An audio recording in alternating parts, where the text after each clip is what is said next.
जब किसी अल्केन की रिएक्शन आप फोटोन के प्रेजेंस में कराओगे तो एक ही रिएक्शन होना है, और वो क्या है, यहाँ पे आपको H2 गिवन होगा और साथ में H म्यू गिवन होगा।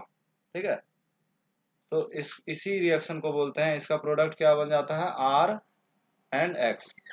This reaction is simply called as, halogen add कर रहे हो तो क्या बोलोगे, हेलोजिनेशन बोलोगे। और खास करके फोटोन के प्रेजेंस में हो रहा है तो this reaction is photo halogenation. ये रिएक्शन हम लोग पहले भी पढ़े हैं डिटेल में, ठीक है ना। तो इसकी ये केमिकल प्रॉपर्टी में सबसे इंपॉर्टेंट रिएक्शन यही है, उसके बाद जितनी भी रिएक्शन है ना उसका कोई इंपॉर्टेंस नहीं है। ठीक है, तो इस रिएक्शन की अगर हम बात करें तो when one halogen is replace by one hydrogen, ठीक है, one hydrogen is replace by halogen in presence of light, sunlight लेते हैं, it is called as photo, it is called as mono photo halogenation. इसको क्या बोलेंगे, mono photo halogenation reaction. ठीक है, जैसे CH3H हमने यहाँ पे ले लिया Cl2 और H म्यू, तो क्या बन जाएगा, CH3Cl बन जाएगा। तो this is known as monochlorinated product. Further अगर हम CH2 और एक्सेस में ले लें, Cl2 एक्सेस में लेंगे तो क्या होगा, फर्दर और हाइड्रोजन रिप्लेस होगा, बोलो, तो CH2Cl2 बनेगा। This product is known as dichlorinated product. ठीक है, तो क्वेश्चन में आपसे मोनोक्लोरिनेटेड प्रोडक्ट पूछ रहा है या डाई क्लोरिनेटेड मेंशन करेगा। ठीक है, वैसे बाय डिफॉल्ट जो है मोनोक्लोरिनेटेड प्रोडक्ट ही पूछता है, बट अगर डाई क्लोरिनेटेड प्रोडक्ट पूछना होगा तो मेंशन करेगा कि आपको कितने डाई क्लोरिनेटेड प्रोडक्ट आ रहे हैं। फर्दर हम लोग इसमें Cl2 और H म्यू लें एक्सेस में तो क्या होगा, CHCl3 बन जाएगा। This is called as trichlorinated product. Again हम लोग अगर रिएक्शन कराएंगे तो क्या बन जाएगा, CCl4। ठीक है, तो ये आपका टेट्रा क्लोरिनेटेड प्रोडक्ट हो जाएगा। इसकी पूरी मैकेनिज्म हम लोग देख चुके थे। ठीक है, इसमें कोई शक वाली बात नहीं है।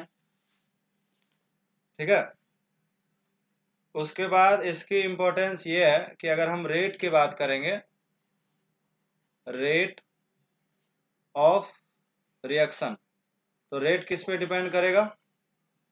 अगर हम आपसे पूछ लें कि हेलोजन अगर हम F2 लेते हैं या Cl2 लेते हैं या फिर Br2 लेते हैं या I2 लेते हैं तो सबसे ज्यादा रिएक्टिव कौन होगा।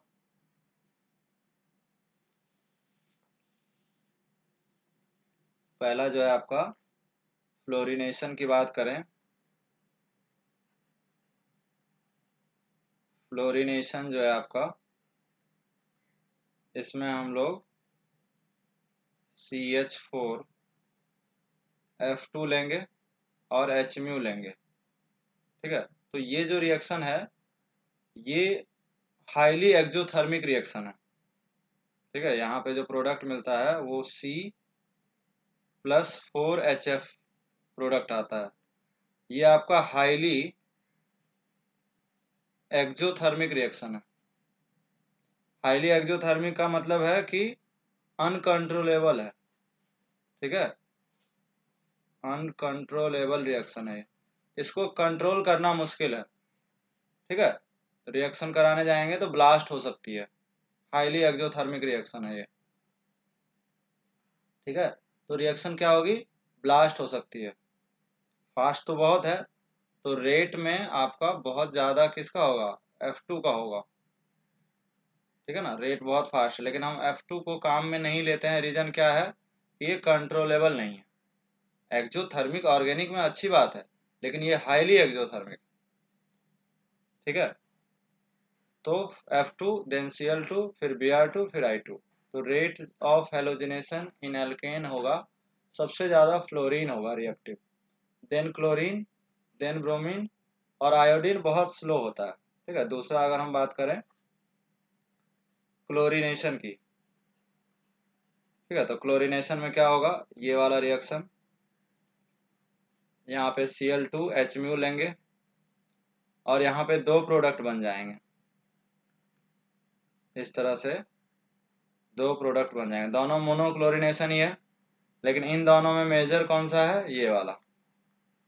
ठीक है, तो अगर आपके पास अलग अलग, यहाँ पे क्या बनता, सेकेंडरी फ्री रेडिकल बनता और यहाँ पे क्या बनता, प्राइमरी फ्री रेडिकल, तो ये भी रेट की ही बात हो रही है। लेकिन ये रेट हम किसकी बात कर रहे हैं, जब दोनों में क्लोरीन ही है, दोनों में क्या हो रहा है, मोनो क्लोरीनेशन बन रहा है, और इसमें भी क्या बन रहा है, मोनो क्लोरीनेशन प्रोडक्ट बन रहा है। तो इन दोनों में अगर रेट की बात करें तो सेकंड वाला जल्दी बन जाएगा फर्स्ट वाले से।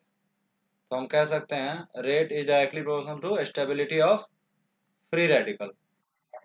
ठीक है, तो दोनों रेट का ही बात कर रहे हैं, बट यहाँ पे हेलोजन चेंज हो रहे हैं, यहाँ पे हेलोजन सेम रखा हूं। ठीक है, फ्री रेडिकल चेंज हो रहे हैं। ठीक है, टू आपका क्या है, is very slow reaction, very slow, slow है, या फिर आप कह दो रिवर्सिबल है, रिवर्सिबल रिएक्शन है। ये रिएक्शन वापस भी लौट जाता है। कैसे वापस लौटता है, जैसे मान के चलो हमने अगर CH4 लिया, ठीक है, और इसमें I2 रखा, तो ये रिएक्शन क्या बनाएगा, CH3I बनाएगा और प्लस HI बनाएगा। ठीक है, अब ये जो है HNO3 के साथ रिएक्ट करके वो रिएक्शन वापस भी आ सकता है। ठीक है, यहाँ पे HNO3 के साथ ये रिएक्ट करके, ठीक है ना, HNO3 के साथ रिएक्ट करके ये आपका I2 बन सकता है। जैसे फॉर एग्जांपल HI जो है ना आपका, फर्दर क्या बन सकता है, I2 बन सकता है। ठीक है, मतलब यहाँ पे ऑक्सीडेशन नंबर ऑफ आयोडीन क्या है, -1 है, और यहाँ पे क्या है, I2 का 0 है। तो ये कौन सा रिएक्शन हुआ, रिडक्शन हो गया इसका। ठीक है, तो I2 जो है ना वापस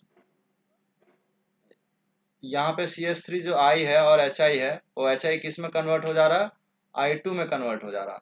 तो रिएक्शन बैकवर्ड आ जाने से ये बहुत रिएक्शन स्लो होता है। तो हमारे लिए जो इम्पोर्टेंट रिएक्शन है वो क्लोरीनेशन है और ब्रोमिनेशन है।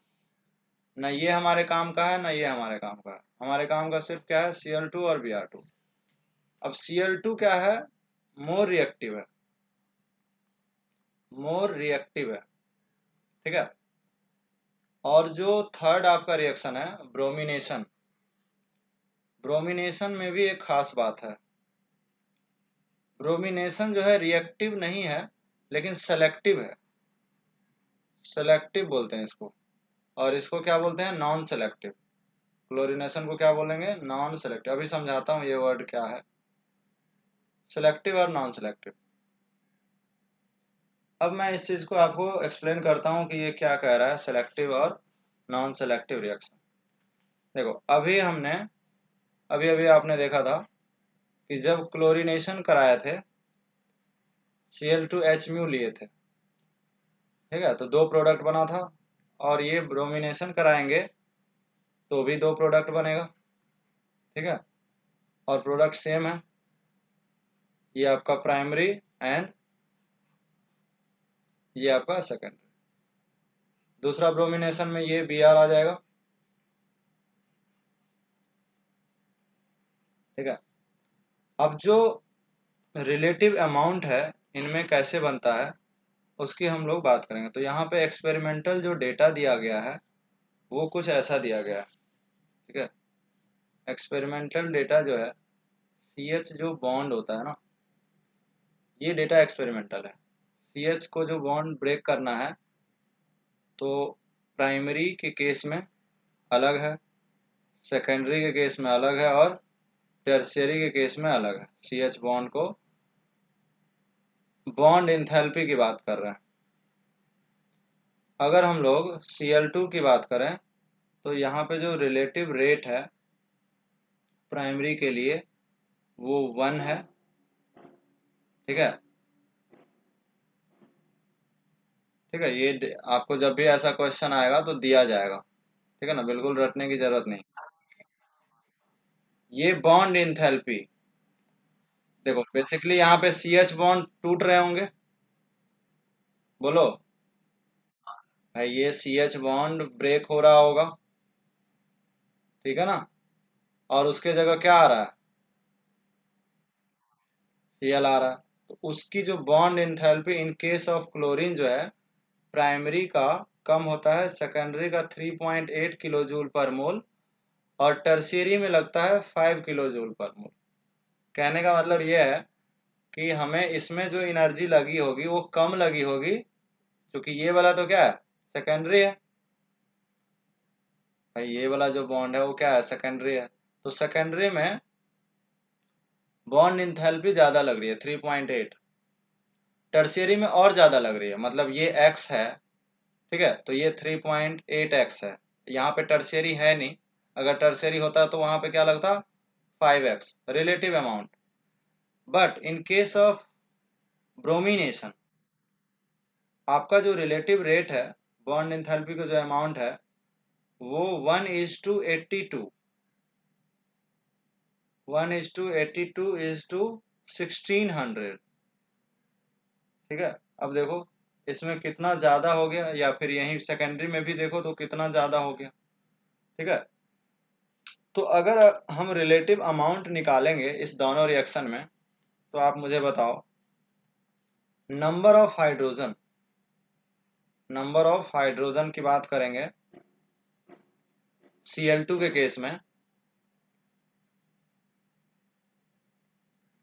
और रिलेटिव रेट की बात करेंगे,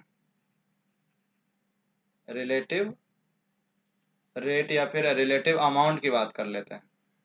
तो मुझे बताओ Cl2 के केस में प्राइमरी में आपको कितने नंबर ऑफ हाइड्रोजन दिख रहे हैं।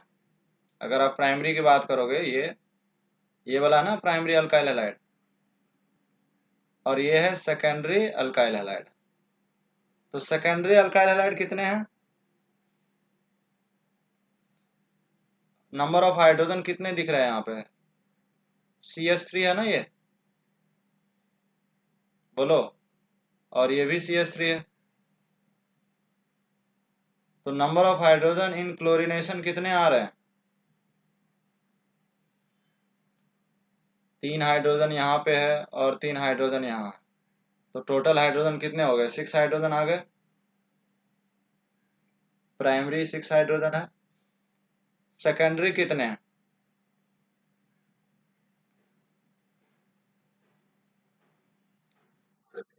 4 है, ठीक है ना।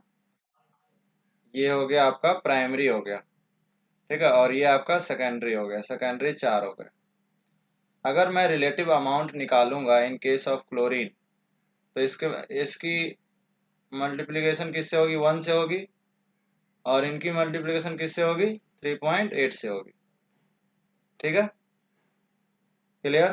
तो यहाँ पे आएगा 6 आएगा, और यहाँ पे कितना आएगा।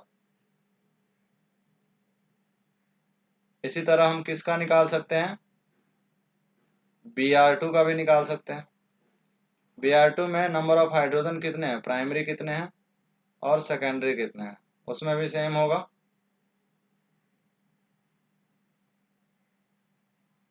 6 × 1, और इसमें कितना होगा, 4 ही है ना,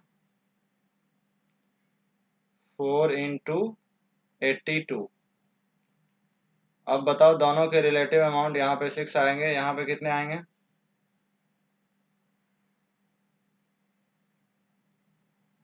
क्या ये समझ आया, रिलेटिव अमाउंट किस में ज्यादा है।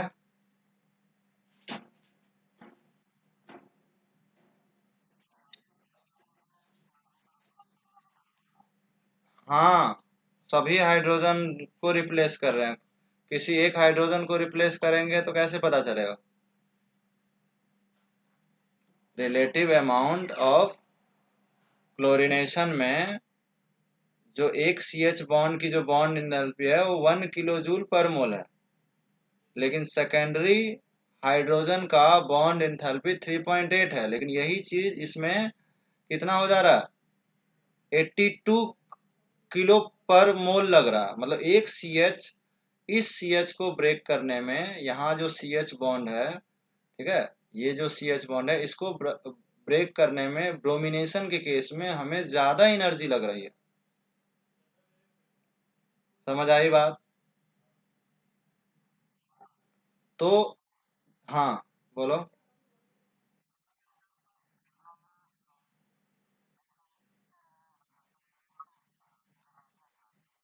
हाँ, अगर हमें सारे रिप्लेस करने होंगे वो भी तो आता है ना। ये क्या है, सारे रिप्लेस किया हूँ कि नहीं आया हूँ? फिर क्या दिक्कत है?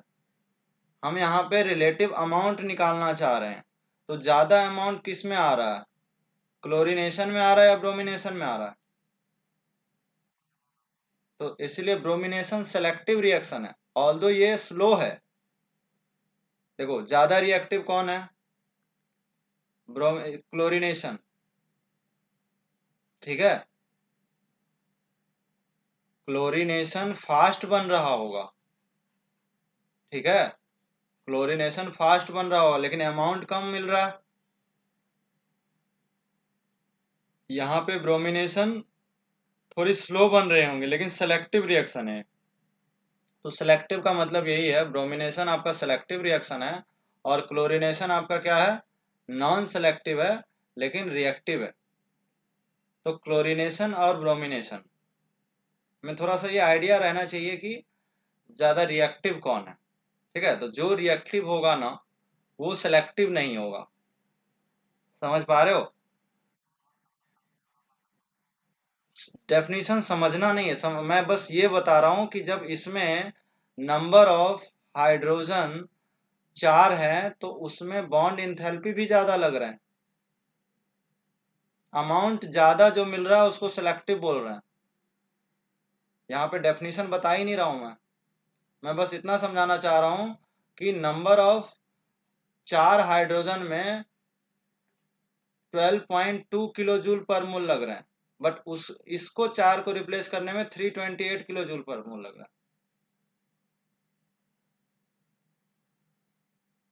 समझ आया? जिसमें अमाउंट ज्यादा है वो सिलेक्टिव है, जिसमें अमाउंट कम है वो रिएक्टिव है। ठीक है ना, रिएक्टिव एंड सेलेक्टिव। क्लियर हुआ?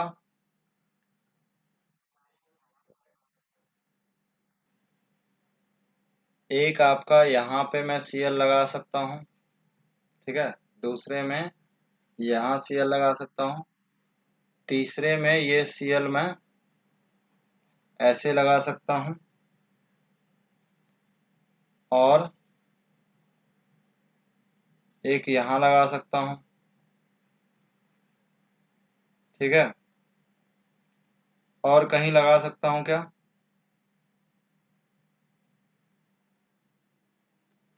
बोलो।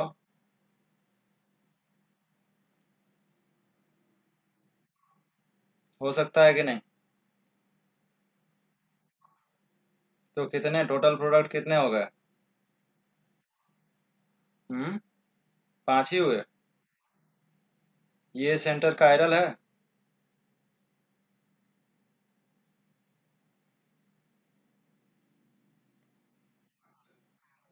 तो टोटल प्रोडक्ट कितने हुए? तुम लोग का 5 आंसर आया था। समझ में आया क्या गलती होता है? हाँ, तो वो इसीलिए तो क्वेश्चन दिए हैं कि वो पता करने के लिए ही तो क्वेश्चन दिए हैं। अब समझ आ रहा है कि आपके बनाने का ही फायदा होगा, नहीं बनाओगे तो फायदा ये चीज नहीं होगा। ठीक है, तो समझ आया ये कैसे बना? अगर ऐसा बन सकता है तो ऐसा भी तो बन सकता है। बोलो। अब बताओ नेक्स्ट का आंसर क्या आएगा।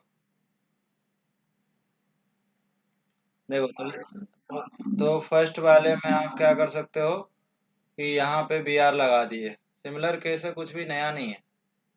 बी आर यहाँ लग गया, ठीक है, दूसरे में बी आर यहाँ लग जाएगा, तीसरे में बी आर यहाँ लग जाएगा। लेकिन जब यहाँ पे बी आर आएगा, ठीक है, तो ये वाला सेंटर क्या होगा, कायरल तो होगा नहीं। बोलो। ठीक है, तो आप इसमें ये वाला सेंटर आपका कायरल है, तो इनसे आएंगे दो। ठीक है, तो टोटल प्रोडक्ट कितना है यहाँ पे, 5 है। समझ आया दोनों क्वेश्चन? तो इस तरह से क्वेश्चन पूछा जा सकता है। कोई डाउट इन दोनों क्वेश्चन में तो पूछ सकते हो। तो इसमें आपसे पूछ रहा है total number of dichlorinated product. Total number of dichlorinated dichloro products. इस तरह से ऑप्शन दिए रहेंगे। अब इसमें आप थोड़ा भी गलत करोगे तो आंसर तो नेगेटिव ही होगा ना। स्ट्रक्चर नहीं पूछा है, प्रोडक्ट पूछा है। प्रोडक्ट और स्ट्रक्चर में यही डिफरेंस है कि आपको नंबर ऑफ स्टीरियो आइसोमर की कैलकुलेशन आना चाहिए। ठीक है, तो आप मुझे बताओ पहली वाली स्ट्रक्चर से कितने प्रोडक्ट मिलेंगे। क्या ये मॉलिक्यूल में कोई ऑप्टिकल आइसोमर, ये कायरल सेंटर है, या कोई ये ज्योमेट्रिकल आइसोमर देख नहीं होगा, तो एक मिल जाएगा यहाँ से। दूसरे वाले में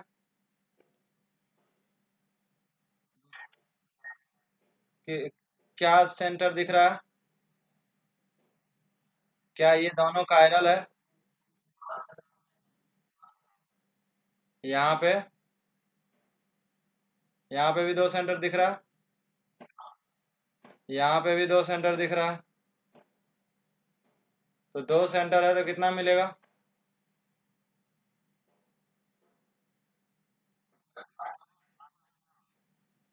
अच्छा, लास्ट वाले में दो सेंटर नहीं है, चलो ठीक।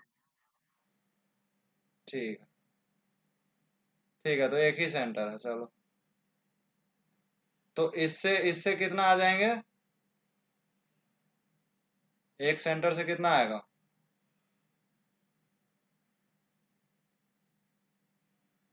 तो एक सेंटर है कि नहीं है। कायरल नहीं होगा, लेकिन क्या ज्योमेट्रिकल तो होगा ना। भाई इससे मैं दो कंपाउंड ऐसा बना सकता हूँ कि नहीं, बताओ। ज्योमेट्रिकल आइसोमर आपको याद हो तो वो भी बताया हूँ। ये Cl ऐसा बना सकता हूँ कि नहीं बना सकता हूँ।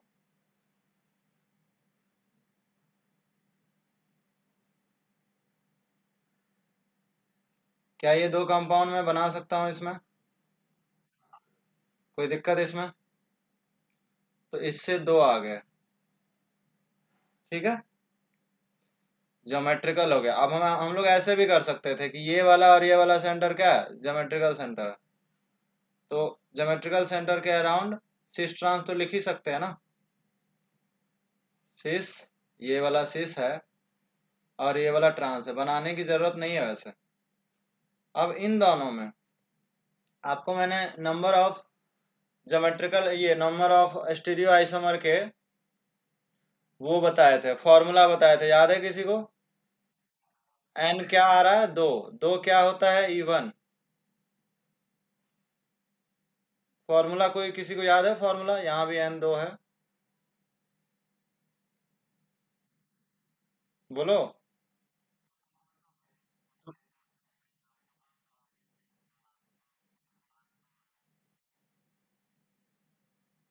क्या यही फॉर्मूला था।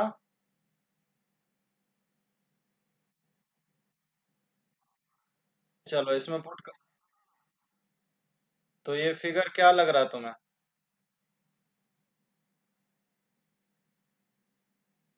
एन इवन, एन इवन, और क्या है ये, सिमेट्रिकल ही तो है। तो क्या ये फॉर्मूला लगा सकता हूँ। कितना आएगा बताओ, 2 to the power 2 - 1 plus 2 to the power 2/2 - 1 कितना आया, 3 आया। तो इससे भी 3 आ जाएगा और इससे भी 3 आ जाएगा। आंसर कितना आ जाएगा,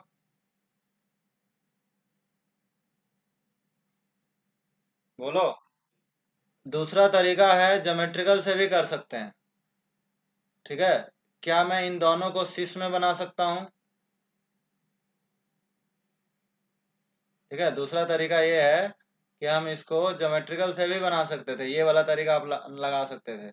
ये वाले कॉम्बिनेशन से आप 3 ही बना पाओगे इसमें और इसमें भी। ठीक है ना, ये वाला भी तरीका लगा सकता हूँ, आंसर सेम ही आएगा। 3 से ज्यादा स्ट्रक्चर मैं नहीं बना पाऊंगा। ठीक है, बोलो। चलो बना के दिखा। ठीक है, ये 4 कॉम्बिनेशन बने। अब इसमें बताओ, इन दोनों, इन चारों कंपाउंड क्या सेम है? मतलब क्या मैं इस पे आर एस लिख सकता हूँ? मतलब मुझे पता करना है कि ये जो 4 स्ट्रक्चर है, 1 2 3 4, ठीक है, इसके इसके मैंने बनाए हैं। तो मैं कैसे डिसाइड करूंगा? देखो, एक तो बड़ा सिंपल तरीका है, फॉर्मूले से आ गया। फॉर्मूले में मैं आपको बता चुका हूँ, जब फिगर सिमेट्रिकल होता है तो ये फॉर्मूला लगाना है। ठीक है, मान के चलो अगर आप फॉर्मूला से नहीं करना चाहते हो तो क्या ये 4 स्ट्रक्चर बन जाएगा? अब इस चारों में मुझे अगर पता करना है कि कौन सा कंपाउंड सेम है, इनमें से कौन आइडेंटिकल है या कौन सा मीजो कंपाउंड है, ये मैं कैसे पता करूंगा? क्या तरीका होना चाहिए? आर एस चेक करना। तो एक तो तरीका है आर एस चेक करो सबके। ठीक है, दूसरा तरीका ये है कि आप ऐसे भी सोच सकते हो, इसमें कौन सा कंपाउंड में प्लेन ऑफ सिमेट्री पास होगा।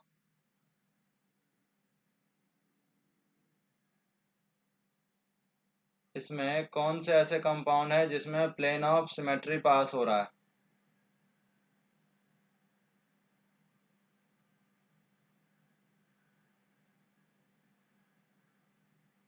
चलो आर एस चेक करके बताओ। हाँ, है। अगर जो प्लेन ऑफ सिमेट्री होता है वो मॉलिक्यूल क्या होते हैं? मीजो कंपाउंड होते हैं। मीजो कंपाउंड आइडेंटिकल होते हैं या इनएंसियोमर होते हैं? इसका मतलब 1 1 and 4 are identical. 1 and 4 are identical compound. बोलो। तो नंबर ऑफ प्रोडक्ट कितने आए? 3 आएंगे। और अगर इतना नहीं करना चाहते हो तो आपके पास फॉर्मूले भी है, दोनों तरीका है। तो मेरे ख्याल से तुम लोग इसमें 4 4 ला रहे होगे, यही ना? तो 4 4 भी आएगा तो कितने आएंगे? 8 और 3 11। वहां भी आंसर गलत हो सकता है। ठीक है, अब समझ आया? क्लियर? ठीक है, तो ये दिक्कत है रिएक्शन की बात। ठीक है, बाकी सब रिएक्शन उतना इंपॉर्टेंट नहीं है, बट फिर भी कर लेते हैं। जैसे नाइट्रेशन, नाइट्रेशन भी हो सकता है। एल्केन में कॉन्क HNO3 से नाइट्रो एल्केन बन जाएगा। कैसे बनेगा? आपको HNO3 को ओपन करना पड़ेगा।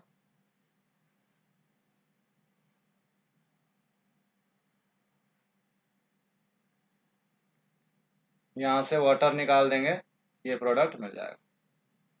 ठीक है, थर्ड इसी के जैसा है, सल्फोनेशन। सल्फोनेशन रिएक्शन, उसमें भी यही चीज है, RH। यहाँ पे हम लोग लेते हैं कॉन्क H2SO4। ठीक है, आपका बन जाएगा RSO3H। ठीक है, या कॉन्क H2SO4 के जगह क्या लिया जा सकता है? H2H2O7। जानते हो इसको क्या बोलते हैं, H2H2O7 को? वोलियम। हाँ, ये कहाँ पे पढ़े हो?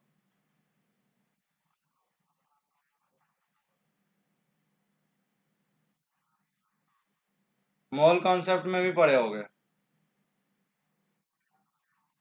हाँ हाँ, रेडॉक्स वही मोल कॉन्सेप्ट ही हुआ। रेडॉक्स में आप इसको पढ़े होंगे, जिसमें परसेंटेज ज्यादा हो जाता था, 100 से ज्यादा होता, याद है? 100 से भी परसेंटेज ज़्यादा हो जाता है। ठीक है, आई थिंक 109 आता है क्या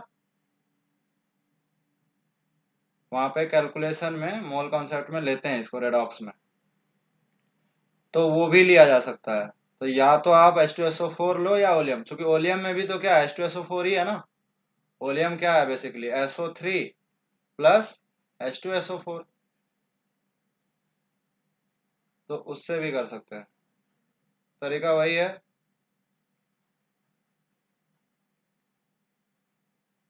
यहाँ से वाटर निकल के ये प्रोडक्ट मिल जाएगा। ठीक है, फोर्थ रिएक्शन है इसमें रीड्स रिएक्शन। रीड्स रिएक्शन, ठीक है, ये सब देखो उतना ज़्यादा इंपॉर्टेंट नहीं है, मेन है फोटो हेलोजिनेशन। ठीक है, तो इसमें क्या होता है, इसमें भी RH जो है रिप्लेस हो जाता है RCl से, और उसके लिए लेना पड़ता है आपको SO2Cl2 साथ में Hmu। ठीक है ना, इसको बोलते हैं सल्फ्यूराइल क्लोराइड। हालांकि आप इसको पहले से जानते हो। किसी को SNI रिएक्शन याद है? SNI में ROH लेते थे लेकिन SOCl2 लेते थे। ठीक है ना, थायोनील क्लोराइड। ठीक है, लेकिन ये सल्फोनाइल क्लोराइड है। ठीक है ना, तो यहाँ पे ये रिएक्शन SNI आप याद रखने के लिए इसको, इसमें भी RCl बनता था, लेकिन यहाँ पे मैकेनिज्म क्या था, डार्जन प्रोसेस, मतलब यहाँ पे सब्स्टिट्यूशन हो रहा है। ठीक है, न्यूक्लियोफाइल के द्वारा। बट यहाँ पे जो ये रिएक्शन है, इंपॉर्टेंट बात है ये कि ये है SNI, मतलब सब्स्टिट्यूशन रिएक्शन है।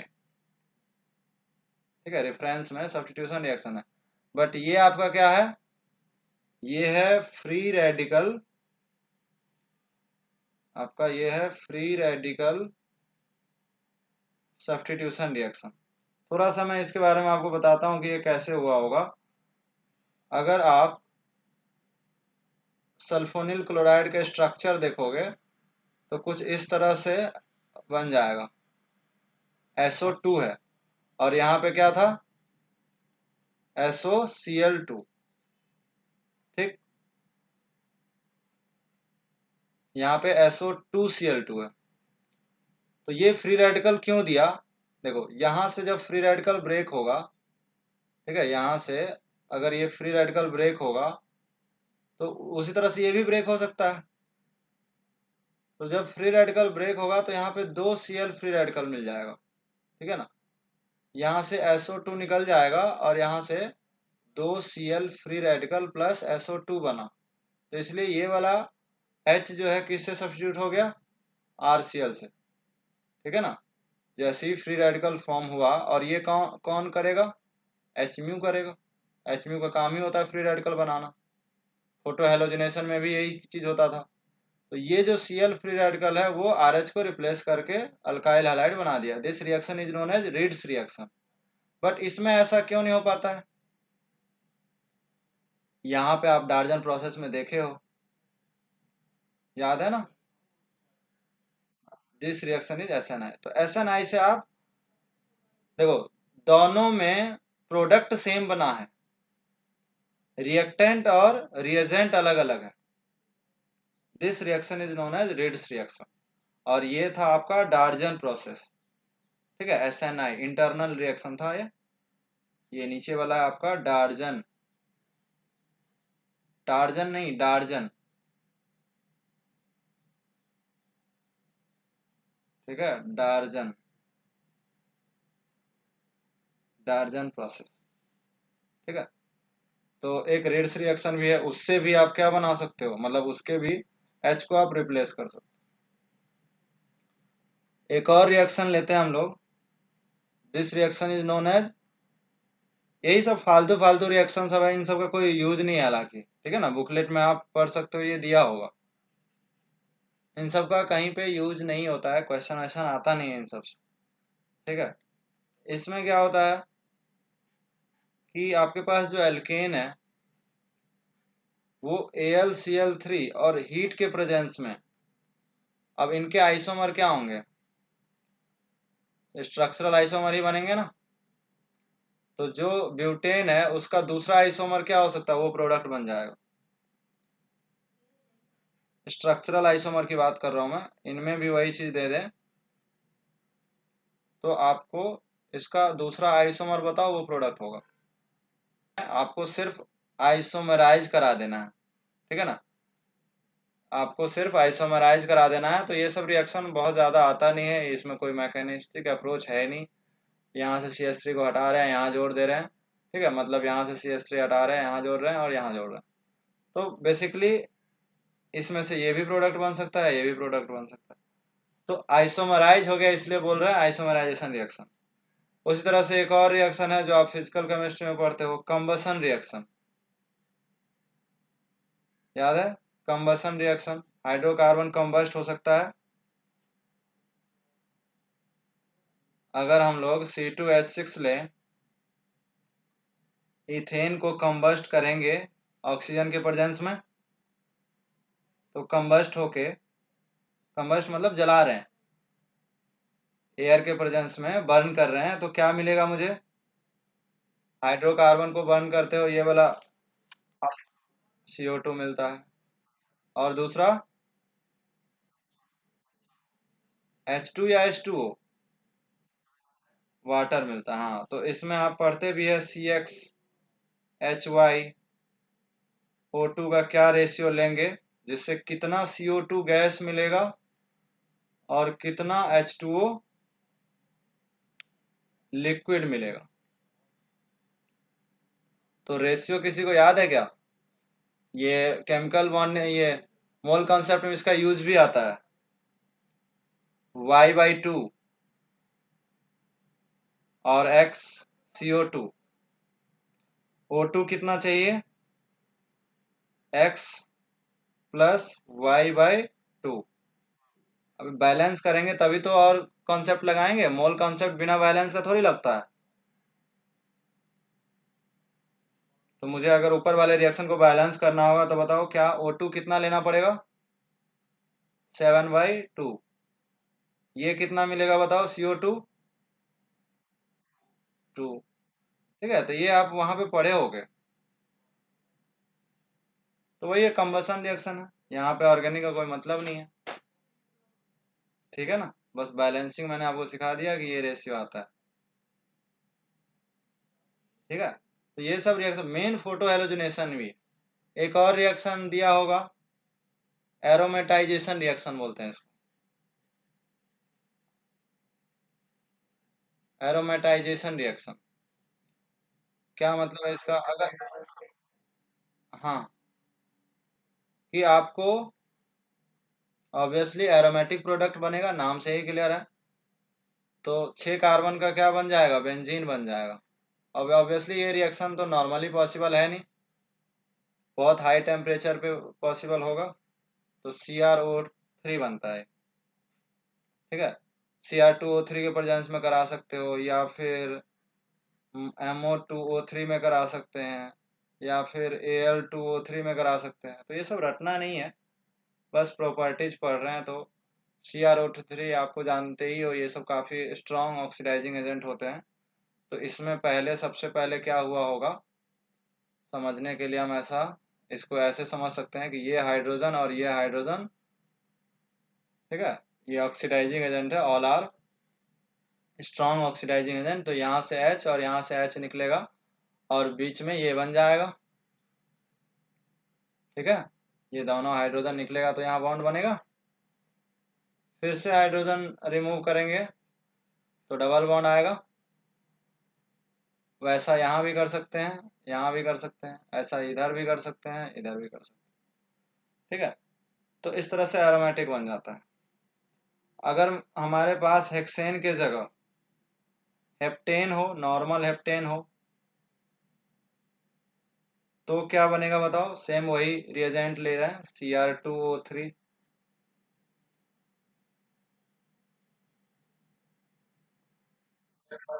टॉलिन बन जाएगा, ठीक है। तो ये सब वैसा ही है, ये सब कभी आपके एग्जाम में नहीं आने वाला है, ठीक है ना। तो टॉलिन बन जाता है। Cr2O3 ले लें तो ये प्रोडक्ट बन सकता है, बेंजीन तो बनाना ही बनाना है, ठीक है। या फिर ये भी बन सकता है, जाइलिन याद है किसी को? और ऑर्थो भी बन सकता है इसमें, मेटा से कोई दुश्मनी नहीं है, मेटा भी बन सकता है, पैरा भी बन सकता है, ठीक है।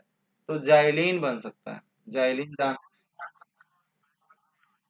हाँ हाँ, वैसे ही बॉन्ड ब्रेक ही हो रहा है, हाई टेम्परेचर पे रिएक्शन हो रहा है, सब कुछ पॉसिबल है, ठीक है। तो इन सब रिएक्शन का उतना कोई ज़्यादा यूज नहीं होता है। जैसे एक और रिएक्शन, यहाँ का जो हाइड्रोजन है, टर्शियरी हाइड्रोजन को हम लोग KMnO4 डाल दें तो टर्शियरी हाइड्रोजन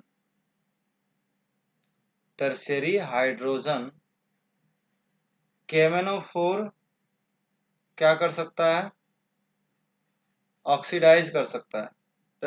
केवल टर्शियरी हाइड्रोजन के लिए ऐसा है, ठीक है। तो ये रिएक्शन को क्या बोल दूंगा, बुकलेट में लिखा होगा ऑक्सीडेशन रिएक्शन। क्या बोलेंगे इसको, ऑक्सीडेशन रिएक्शन, ठीक है। तो बेसिकली ये सब रिएक्शन थे आपके प्रॉपर्टीज। बाकी प्रिपरेशन के हम लोग बहुत सारे मेथड ऑलरेडी डिस्कस कर चुके हैं, ठीक है ना। अल्केन में आपको अगर देखें तो सारा रिएक्शन हम लोग वहाँ डिस्कस कर ही चुके हैं। प्रिपरेशन हम लोग किससे कर सकते हैं, जैसे सपोज हमने RX ले लिया, सोडियम और ड्राई ईथर लूँ तो क्या प्रोडक्ट बनेगा। दूसरा हम लोग लिथियम ले सकते हैं, CuCl ले सकते हैं। थर्ड हम लोग R-Cl ले सकते हैं।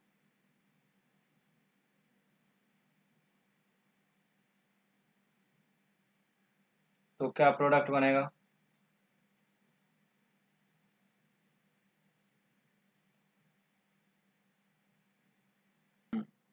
तो ये प्रिपरेशन के सारे रिएक्शन हम लोग ऑलरेडी देख चुके थे। ये ऊर्ज रिएक्शन था RR, ठीक है ना। ये ऊर्ज रिएक्शन हम लोग पढ़ चुके हैं। नीचे वाला क्या होगा, इसमें आपको ये R और ये R डैश प्रोपेन बनाए थे, इससे R and R dash. Reaction का नाम क्या था, कोरे हाउस एल्केन सिंथेसिस, ठीक है ना।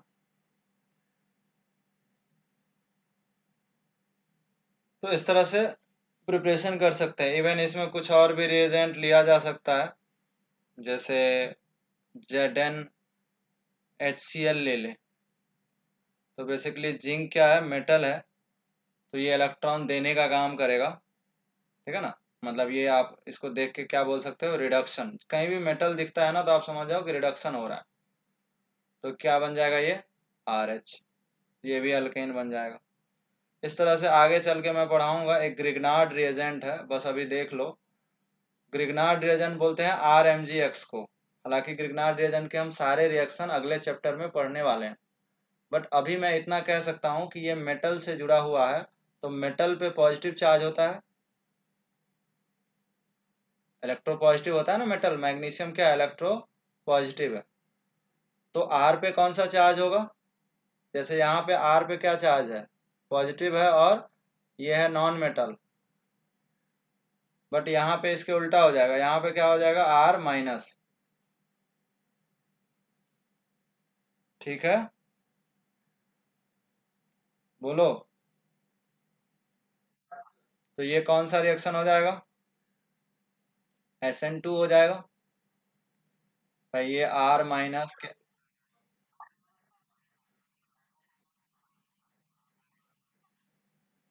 R पे माइनस आया, ये समझ आया कि नहीं आया, बस इतने ही से मतलब, और कुछ से मतलब नहीं है हमें। सिर्फ जैसे फॉर एग्जांपल CH3 MgBr। अभी इसकी पूरी डिटेल हम लोग पढ़ेंगे। हम बस इतना कहना चाह रहे हैं कि यहाँ पे जो बॉन्ड है ना, ठीक है ना, this bond is known as organometallic bond. Organo मतलब ऑर्गेनिक कंपाउंड का कार्बन है, और ये क्या है, मैग्नीशियम एक मेटल है। This bond is known as organometallic bond, but this bond is Mg पे प्लस और Br पे माइनस। ये बॉन्ड क्या है, आयनिक बॉन्ड है, ठीक है ना। तो इसके बारे में हमें डिटेल में तो पढ़ना ही है बाद में, ठीक है ना। ग्रिग्नार्ड रिएजेंट बोलते हैं, इसका नाम है ग्रिग्नार्ड रिएजेंट। ग्रिग्नार्ड रिएजेंट, ठीक। बट इस रिएजेंट के बारे में जो डिटेल स्टडी है हम लोग करेंगे, ठीक है, कि ये बॉन्ड क्यों ऑर्गेनोमेटालिक है। मतलब ये वाला जो बॉन्ड है ना, कोवेलेंट बॉन्ड है। कोवेलेंट बॉन्ड है, ऑर्गेनोमेटालिक बॉन्ड मतलब कोवेलेंट बॉन्ड। बट ये वाला जो बॉन्ड है वो क्या है, आयनिक बॉन्ड है। तो यहाँ पे पॉजिटिव चार्ज है, यहाँ पे नेगेटिव चार्ज है। बट यहाँ पे अगर पॉजिटिव है तो डेफिनेटली ये पार्शियल नेगेटिव होगा, और अगर ये नेगेटिव है तो ये नेगेटिव किस पे अटैक करेगा, इस आर पे अटैक करेगा, और प्रोडक्ट क्या बन जाएगा, आर आर। समझ आया। तो ग्रिग्नार्ड से भी अल्केन बन सकता है। ये रिएक्शन फिर से रिपीट होगा वहां पे। इस मैकेनिज्म को मैं क्या बोलूंगा, SN2। क्यों, चूंकि CH3 माइनस या R minus is a strong, strong क्या, very strong, very strong nucleophile. Nucleophile strong होता है तो SN2 रिएक्शन होता है। तो ये R इस कार्बन पे अटैक किया होगा, और यहां से with the loss of X minus you will give alkane। समझ आया। तो नए रिएजेंट में इसीलिए नहीं लेता हूं ताकि आपको समझ में प्रॉब्लम आती है, ठीक है। अब हम लोग इसमें H2 और Ni, तो ये वाला रिडक्शन था RCH, ठीक है ना। ये बार बहुत बार कर चुके हैं, रिडक्शन रिएक्शन था ये। इससे भी हम लोग क्या बने थे, अल्केन बना लिए थे। अब अल्केन बनाने का और भी तरीका हो सकता है। अगर हम यहाँ पे BH3 लें, THF ले लिया, ठीक है, टेट्राहाइड्रोफुरान है, क्या सॉल्वेंट है। दूसरा ले लिया CH3COOH, प्रोडक्ट क्या बनेगा बताओ।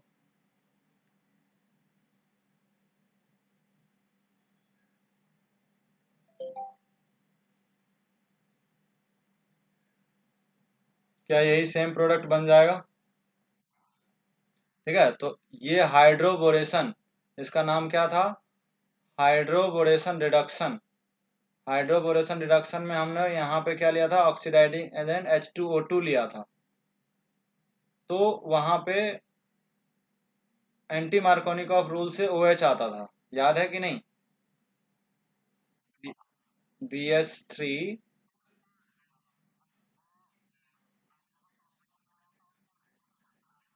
हाँ। तो यहाँ पे सिर्फ क्या हो रहा है कि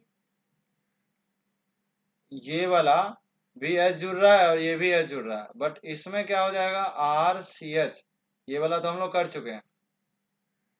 यहाँ पे भी H जुड़ रहा है, और यहाँ पे CH2 के पास OH जुड़ रहा है। तो ये जो सेकेंड स्टेप था ये आपका फर्स्ट स्टेप था, मतलब ये फर्स्ट रिएजेंट का काम हुआ, और ये सेकेंड रिएजेंट का काम हुआ। अब हम सेकेंड रिएजेंट भी क्या ले लिए हैं, reducing agent. Acetic acid is a good reducing agent. तो पहले से तो H आता ही था, दूसरे से भी H आ गया। ये रिएक्शन मैंने वहां भी बताया था आपको।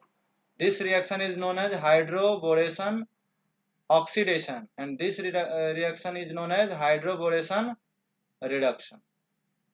HBO से हम लोग फैमिलियर हैं ऑलरेडी। यहाँ पे HBr बताए, शायद HBr भी मैं वहां बताया था। ऐसा भी कर सकते थे, ये बनाने के लिए हम लोग ये भी कर सकते थे कि NH2 ले लें, ये भी एक रिड्यूसिंग एजेंट है, विथ H2O2 ले लें। तो ये भी क्या करेगा, RCH2CH3, ये भी अल्केन बना। मतलब रिडक्शन का कोई भी रिएजेंट लेंगे ना तो उससे हम एल्केन एल्केन फॉर्म तो कर ही सकते हैं। ठीक है। हाँ, रिड्यूसिंग एजेंट था तो हम लोग एल्कीन को तो रिड्यूस कर ही सकते हैं। इसमें एक और बताया था, अगर यहीं पे आपका साइनाइड होता, ये अल्काइन होता और उसमें H2Ni ले लेते तो भी रिएक्शन बन जाता। क्या बन जाता बताओ? R C H two R dash, ये भी तो एल्केन बन गया। ये सब एल्केन प्रिपरेशन है बस। ठीक है, तो बेसिकली ये रिडक्शन वाले एजेंट थे। कल आपने ऑक्सीडेशन रिडक्शन पढ़ा था, वहां भी प्रिपरेशन देखे कि किसी भी कीटोन से आप रिएक्शन करा सकते हो। आर आर डैश एच से अगर आप ZnHg HCl लोगे,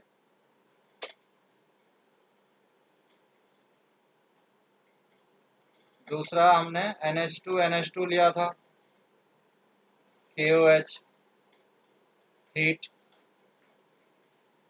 ठीक है,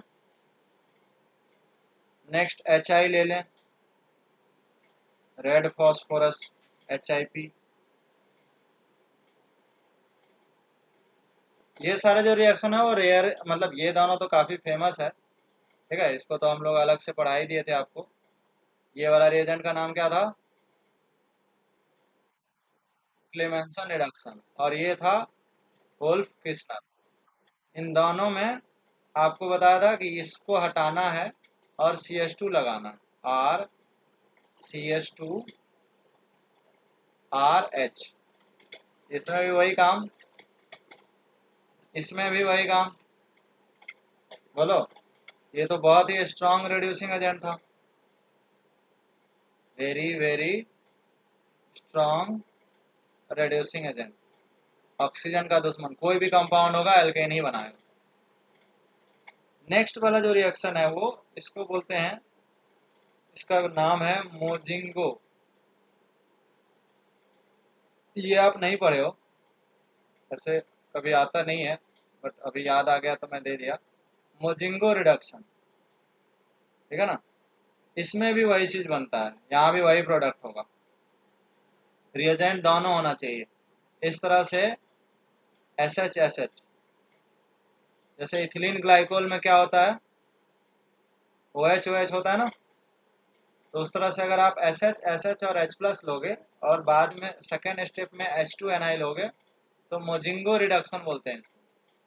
यहाँ पे भी आपका प्रोडक्ट क्या बन जाएगा, RCH2HR। इससे भी अल्केन बना सकते हैं। ठीक है, इन सब रिएक्शन के लिए उतना परेशान नहीं होना है कि कैसे याद रहेगा। ठीक है ना, इम्पोर्टेंट ऊपर का ही 3 है। ठीक है, अगर हम कार्बोक्सिलिक एसिड से बनाना चाहें तो याद हो आपको, इसमें भी बहुत सारे मेथड लिए थे। एक था सोडा लाइम मेथड, बोलो, हीट, क्या बना था, RH plus CO2। This reaction is known as soda lime method. ठीक है, और क्या क्या मेथड पढ़े थे कार्बोक्सिलिक एसिड से रिलेटेड? NaOH लिए थे, याद है किसी को? कोल्बे इलेक्ट्रोलिसिस, कोल्बे इलेक्ट्रोलिसिस याद है? क्या बनेगा प्रोडक्ट, RR, सब डिस्कस कर चुके हैं। इथोक्साइड, कोल्बे में रिवाइज करना, जाके फिर बताना। ठीक है, रिवाइज करोगे। HIP तो जानते ही हो, सारे कंपाउंड को क्या बना देता है, अल्केन बना देता है। RCH3। इवन अल्कोहल से बनाना चाहो तो क्या लेना पड़ेगा आपको, HIP लेना पड़ेगा, उससे भी अल्केन बन जाएगा। समझ आया? तो एक बार देख लो, कार्बोक्सिलिक एसिड से एल्केन बनाने के ये 3 मेथड है, अल्कोहल से बनाने के ये एक मेथड है, अल्काइल हैलाइड बना ये एल्डिहाइड कीटोन बनाने से ये 3 मेथड है, एक एडिशनल मैं ऐसे ही दे दिया, don't worry about this. Alkene से बनाने के ये सारे मेथड जानते ही हो, अल्काइन से भी बनाने के मेथड जानते हो, ठीक है। हाइड्रोबोरेशन ऑक्सीडेशन को हम थोड़ा सा मॉडिफाइड करके हाइड्रोबोरेशन रिडक्शन करा दिया, ठीक है।